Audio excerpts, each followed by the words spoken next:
Hello, guys! Vamos então fazer aqui uma revisão para a nossa aula de recuperação, ok? No caso, as questões que constam na aula de recuperação são questões de vestibular, semelhantes às questões que nós estudamos aqui no volume D, ok? Então, por isso, eu separei 5 questões do volume D para que a gente pudesse fazer aqui essa revisão. Quanto mais prática você tiver, quanto mais você treinar, mais você vai ter, né, essa possibilidade de alcançar, né, de conseguir ampliar, né, o seu vocabulário, ampliar a sua capacidade de interpretar um texto e, assim, melhorar também o seu desempenho, né, aqui no caso, na língua inglesa. Vamos então ao primeiro texto, né? The first question, Hunger Games Review, Family Film Guide, Parent Concert, that is definitely violence. In this film, the central Hunger Games may not be as blood and brutal as author Suzanne Collins describes in the novel, but there's a visceral reaction to seeing the kid-on-kid violence rather than conjuring it in your own imagination. The tribute kill with others in a host of ways, from spear, knife and arrow woods to hand-to-hand battles that leave teens with their heads smashed in or necks snapped. The editing is quick and the shots never landing on anything overly graphic. But there is blood, and 22 adolescents aged 12 until 18 die in the annual blood sport pageant. Immature teens, even if they read the books, may not be read to render the film just yet. A good rule of thumb, if they are not old enough to be repeated into the Ranger games, they are probably not mature enough to see it. Nossa, que interessante esse texto, né? Produções literárias e cinematográficas estão muitas vezes articuladas. No caso do filme Hunger Games, a autora da resenha chama a atenção para a questão da violência, que é a mais detalhada do que a autora do livro gostaria que fosse. Letra B, brutal. Brutal do que os pais permitiriam que seus filhos, né, tivessem acesso. Letra C, amena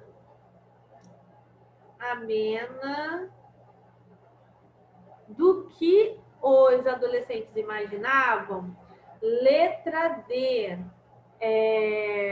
superficial do que o público poderia esperar.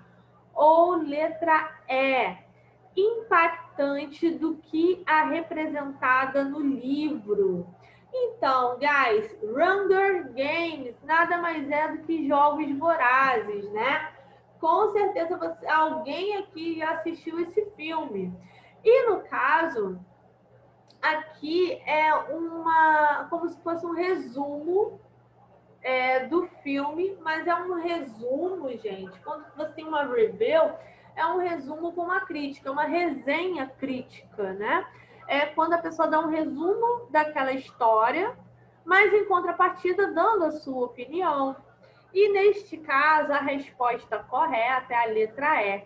Impactante do que a representada no livro. Isso é dito ao longo do texto. Olha, There is definitely violence in this film. Ou seja, definitivamente tem violência no filme. Já é a primeira frase que aparece ali, tá? E essa é a opinião dos pais, parent concerns, né? Então, de acordo com os pais, definitivamente tem violência no filme. The Central Hunger Games may not be as blood as brutal as author Suzanne Collins describes in the novel. Então, o foco ali, né, o enredo central ali dos Jogos Vorazes, no caso, may not be, né? Esse may indica possibilidade, então não seria, né, tão sangrento e brutal quanto o que a autora Suzanne Collins descreveu na novela. Isso fala aqui no segundo parágrafozinho aqui, tá? Aí fala da questão da reação das crianças com a violência, como que isso mexe com a imaginação e etc, tá? O texto, ele é bem claro nesse quesito, não tem como deixar dúvida de que é a letra E. As outras não teria como ser, poderia você até se confundir um pouquinho, mas logo no início ele já fala que o filme é mais impactante do que o que foi descrito no livro. Ou seja, o livro, ele é mais ameno. Por um lado, se alguma coisa mais assim, né? Então, a letra 11. The able not seen to have them keep habits that contain all different burdens with smoke. It's the nicotine in cigarettes that, like other addictive substances, stimulates real centers in rogue smokers. Routine.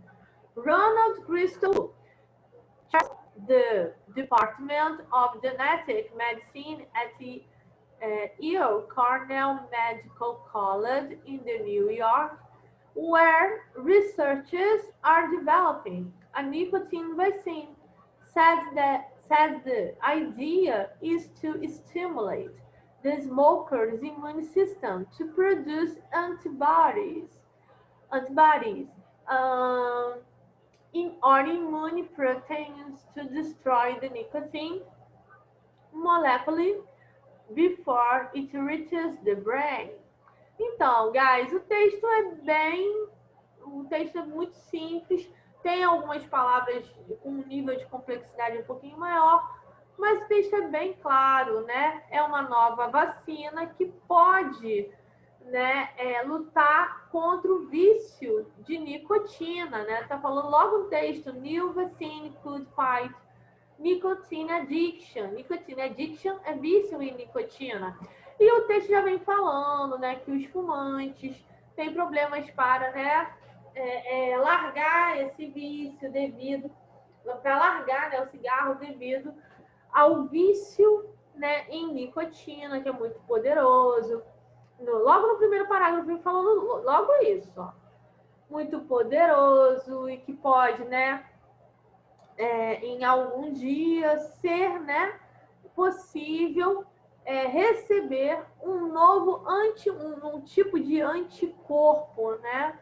Uma vacina que vai produzir um anticorpo que vai ajudar a pessoa a não ter mais essa dependência de nicotina e assim acabar com esse hábito de vez. Ou seja, só a introdução do texto já diz a que veio, né?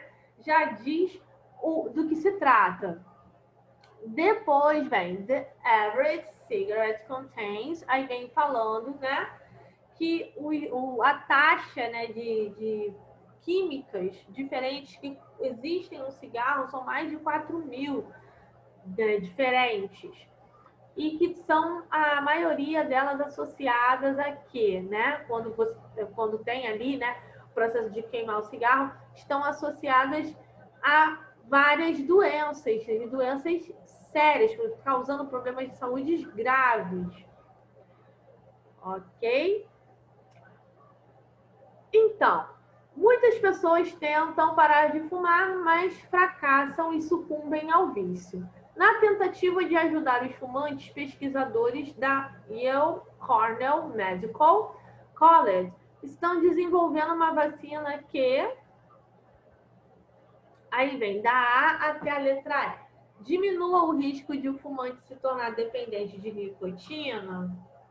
Letra B, seja produzida a partir de moléculas de nicotina. Letra C, substitua a sensação de prazer oferecida pelo cigarro.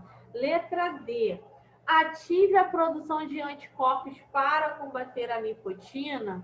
Ou letra E, controle os estímulos centrais do hábito de fumar. Neste caso, guys, a resposta certa é a letra D. Ative a produção de anticorpos para combater a nicotina.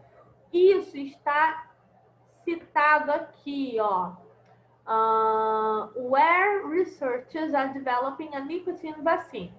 Said the idea, tá explícito aqui. The idea is to stimulate the smoker's immune system to produce antibodies or immune proteins to destroy the nicotine molecule before it reaches the brain, né? Então é isso. A resposta é a letra D, ativar a produção de anticorpos para combater a nicotina. Questão 12. Temos aqui uma imagem, está dizendo I want change, né? E tem uma pequena frase ali. Help your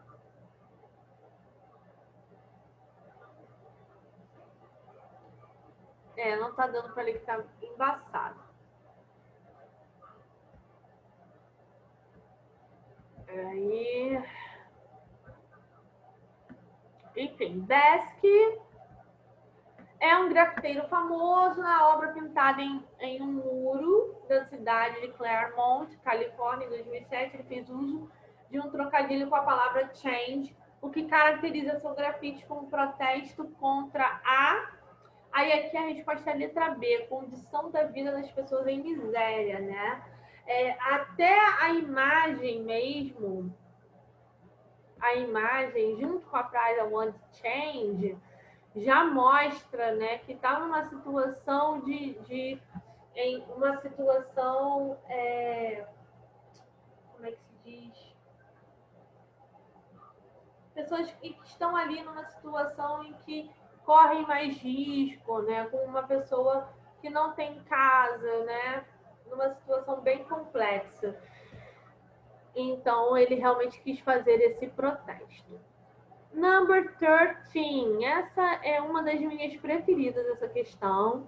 Vem com a música do Paul McCartney, tá? Com Stevie Wonder. É mais ou menos assim.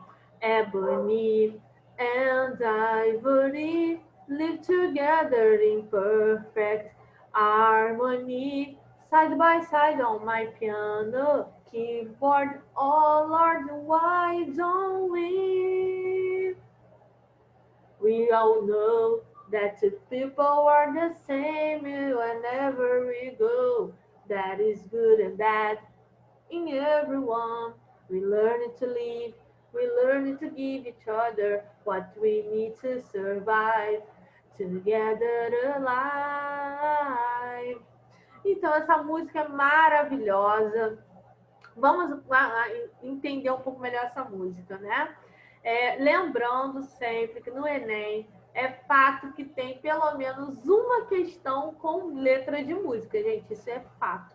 E as letras de música sempre falam sobre questões sociais ou políticas, questões que são importantes para a nossa sociedade. E aqui no Ebony and Ivory não é diferente, né? Temos Ebony and Ivory, né? Que é o ébano e o mármore. Ébano é aquela madeira específica da África, que tem uma cor escura. E o mármore, né? Que vem do marfim, tem uma cor, o quê? Branca, uma cor clara. Então, aqui está fazendo aquela comparação entre o ébano e o mármore, falando que podem viver juntos em perfeita harmonia, um ao lado do outro, como as teclas do piano, né? My piano keyboard, né? O teclado do piano. Lembrando que o teclado do piano é como, né? É a cor preta e branca, né? Ali as cores preta e branca ali, uma ao lado da outra em completa harmonia. Então fala, oh Lord, why don't we? Esse oh Lord, toda vez que eles usam esse oh Lord, eles estão se referindo a Deus, né? Então é como se dissesse, ó Deus, por que não, né? Por que não seria possível? Em seguida fala, we all know that people are the same wherever we go. Ou seja, nós todos sabemos que as pessoas são as mesmas, onde quer que a gente vá. There is good and bad in everyone. Né? Há o bom e o mal em todo mundo. Né? Então, cada pessoa tem o bom e tem o ruim. We learn to live, we learn to give. Né? Nós aprendemos a viver, nós aprendemos a quê? A dar, né? A doar. With other, what we need to survive together alive. Né? With other, né? No caso, o que cada um de nós precisamos para sobreviver, né, juntos, né, para vivermos ali juntos e sobrevivermos juntos. Então, na pergunta vem, em diferentes épocas e lugares, compositores têm utilizado seu espaço de produção musical para expressar e problematizar perspectivas de mundo. Paul McCartney, na letra dessa canção, defende o quê? Letra A, o aprendizado compartilhado. Letra B, a necessidade de donativos. Letra C, as manifestações culturais. Letra D, o bem em relação ao mal. Ou letra E, o respeito étnico. Então, guys, aqui ficou bem explícito que é o respeito étnico, né? Ele aqui não está falando de cultura, ele não está falando de aprendizado compartilhado, nem de doação no sentido de donativos, tá? E ele também não está falando da diferença entre relação e o mal. Está bem explícito que ele está falando de conviver, né, com as diferenças, e ele fala a respeito disso, né? Essa comparação do preto e do branco, ele está falando de respeito étnico, né? Respeito entre as etnias, né? Respeito entre os povos, tá? Que todos podem viver em paz, vivendo em harmonia. E para isso é necessário respeito, ok? É uma questão maravilhosa, repetindo que a resposta é a letra E.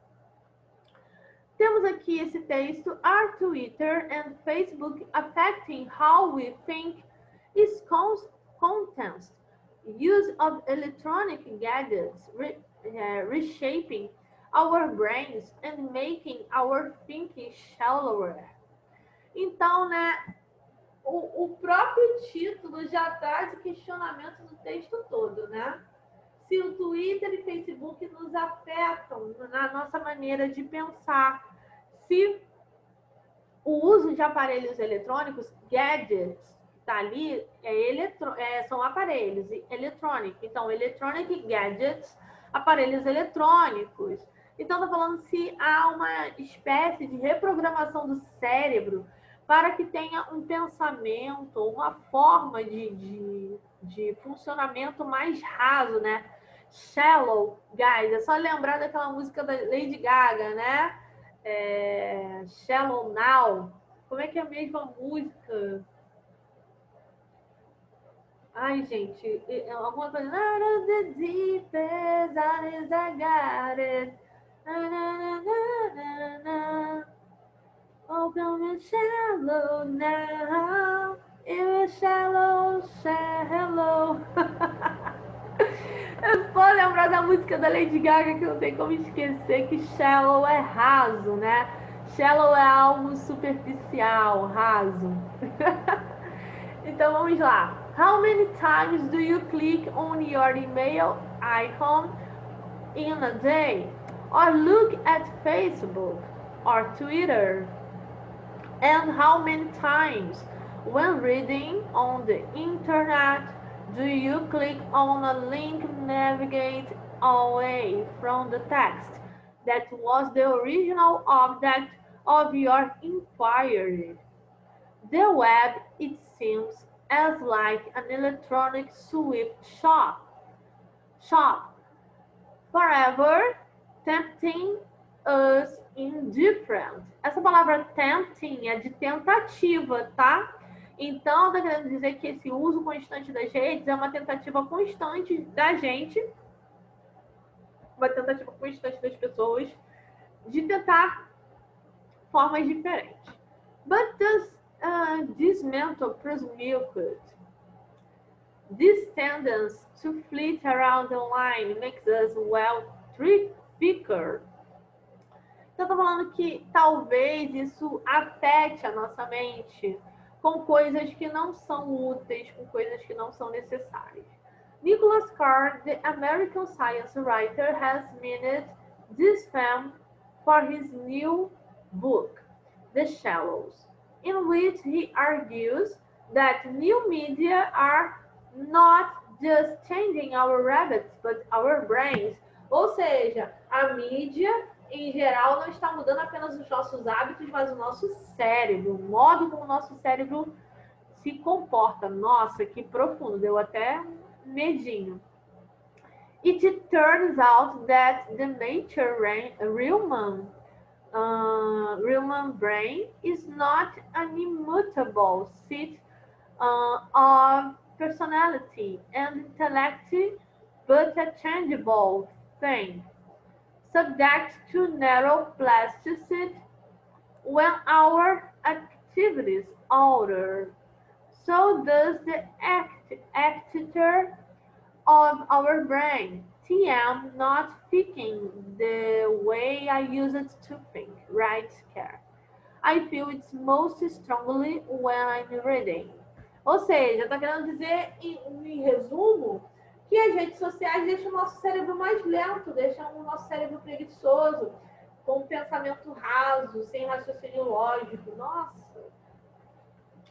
Então, New Tweet levanta vários questionamentos sobre a utilização de diferentes recursos tecnológicos disponíveis hoje em dia.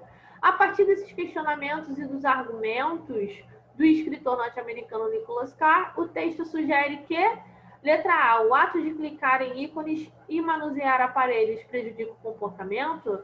Letra B, o mundo virtual pode ser nocivo aos jovens por ser muito promíscuo. Letra C, a internet contribui para o amadurecimento intelectual dos usuários.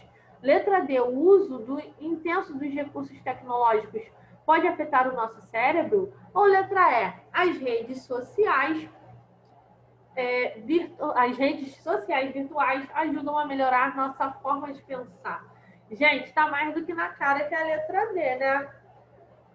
14 é letra D. Até pela explicação que eu dei ali do texto, não tem nem como confundir. Vamos para a última questão, né? 15. Você tem que analisar aqui, apesar de que já está aparecendo o gabarito aqui do lado, mas no problem.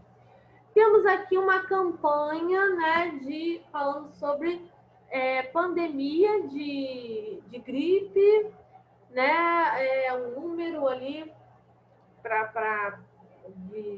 tem um número. Aí tá falando Haiti, né? Tá falando, o número que tá ali é a data do dia 11 de setembro, aquele dia que teve o atentado, né, lá nos Estados Unidos. Tá falando do Haiti, tá falando Katrina, ou seja, furacão Katrina e Chernobyl, né? E aí vem Connecticut e o ponto de interrogação, né? So, guys, the question point.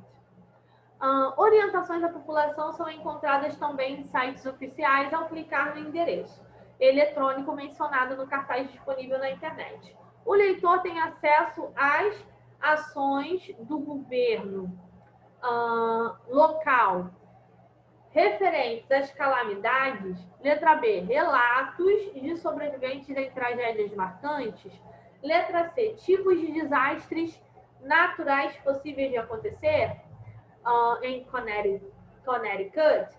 Ou letra E, medidas de emergência a serem tomadas em catástrofes. Então, a resposta certa é a letra E, tá? Tanto é que a conexão de palavras ali, como flu, pandemic, IT, Katrina, Chernobyl, já vem ligando uma série de situações ali catastróficas. Então, a resposta certa é a letra E. Dica que eu dou para quem está em recuperação. Caso você não tenha feito algum dos exercícios de revisão da Folha Enem, faça. Dê uma revisada, verifique as aulas anteriores, porque eu coloquei a correção para vocês, ok?